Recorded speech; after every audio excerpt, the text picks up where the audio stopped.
So, in today's technological world, we know that artificial intelligence and robotics are taking over. Those are the cutting edge technologies. So, what is your take on the interaction of such technologies with the uh, intersection of such technologies and ancient practices such as meditations and yoga?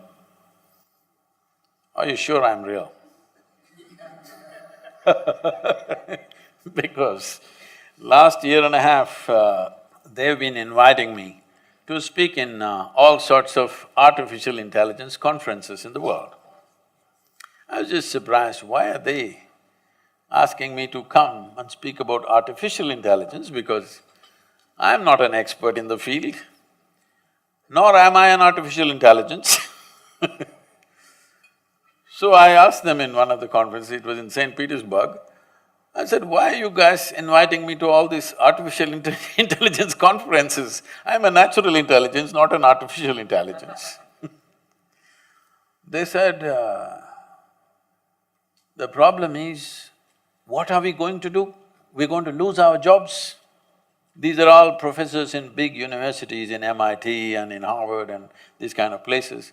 They're asking me, what are we going to do in another 10 years' time? Because everything that we know, everything that was sacred till now, suddenly is going to be there on a little gadget. You must understand this, what artificial intelligence means is accumulation of information, analyzing it and projecting it the way you want at a given moment, will no more be considered as a valuable thing in human faculty. Because a simple gadget will do it much better than any human being. Already that Google lady is looking smarter than any of you, isn't it? She looks smarter than me, it's okay, I'm not educated, but you guys she's looking smarter than any of us or no? Anything you ask, without batting an eyelid, she tells us. So, it's going to that place where intellectually everything that you perform will look stupid or meaningless. This happened to me when I was about 13 years of age, I think, 13 or 14, 13 I think. For the first time I saw a flatbed calculator, this Panasonic calculator, you know. At that time it was 110 rupees, very expensive. You drink a coffee for more than that today. But 110 rupees, Panasonic, Sony was 125, so we buy the cheaper one, 110 rupees Panasonic. And they show me this, I never bought them. Somebody brought one and they showed me, tuk, results. Then first thought that came to me is, why the hell am I wasting my life in the mathematics classes? I said, all I need is this, I don't have to go to the math class. Whatever question you ask, tuk, a 100-rupee thing can tell you why this torture for 10 years, going through this arithmetics and mathematics and all kinds of things. It can even do sin theta, cos theta, whatever nonsense you want.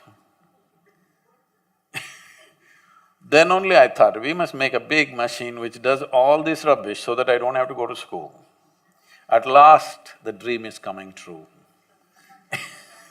In the next 10-15 years, the education as you know it, professions as you know it today will become meaningless, because right now, they've created these machines. Right now, we are still kind of obsessed with creating machines which look like us, which is unnecessarily complicating. It can be a square box which walks everywhere and does everything we do, it's too insulting for human intelligence. So, we're still making it look like a human being. If something is intelligent, it must look human in our mind.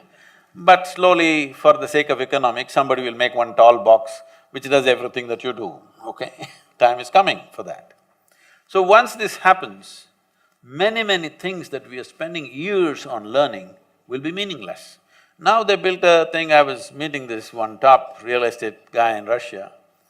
They're designing something that if a customer comes and says, what kind of house I want, what is my aesthetics, what is my culture, what I like, how it should be, and what's my budget. A machine designs a complete house 10 different alternatives that you want, including paintings, hangings in the wall, the furniture, the works. Now they're saying in another 5 to 7 years, they're saying it can even print the house and build it. So just imagine the design, guys. So many of you will be out of your occasion unless you do something that a damn machine cannot do. All of you should gear yourself for this now. You must be able to do something beyond your intellect. Human being has many layers of intelligence. Intellect is only a small part of it. Right now, our education system is completely dedicated to intellectual development of the human being, and we think that's the grandest way to live. No, it is not. We can explore that if we have the time. But in the yogic way of looking at things, we look at human intelligence as 16 parts. If you explore other dimensions of intelligence, only then you will be relevant when everything intellectual. Intellectual means your intellect cannot function without accumulated data. Yes or no? Hello? Your intellect cannot function without accumulated data, is that so? Now, whatever is data assimilation, analysis and execution of that analysis, a machine will do better than you. A human being can always make mistakes, can always fudge information, but a machine is clear-cut. It will simply do those things. So everything that you can do intellectually will be meaningless in another 10 to 15 years' time. Maybe in India it will take 20 to 25 years' time, but inevitably it's going to happen. So you must be equipped with something beyond your intellect. When I say beyond your intellect, there are many ways to look at it. I will make a simplistic example. Simplistic because if we go into more sophisticated examples, we'll have to do a lot of exploration. We don't have that kind of time today. For example, what did you eat for lunch? Maggie. You are on Maggie?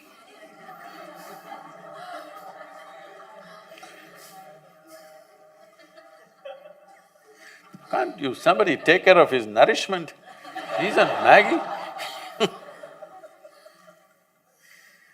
Okay, even if you eat the noodle, a noodle doesn't look like him, doesn't feel like him, nothing.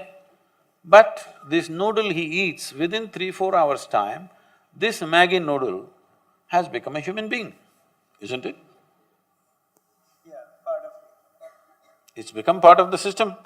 So you are manufacturing such a complex machine with Maggi noodles.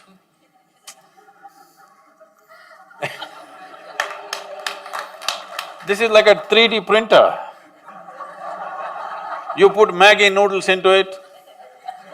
No, I am not made of Maggi noodles, okay? I eat better than that. But you put a chapati into this becomes a human body. This is the most sophisticated machine on the planet.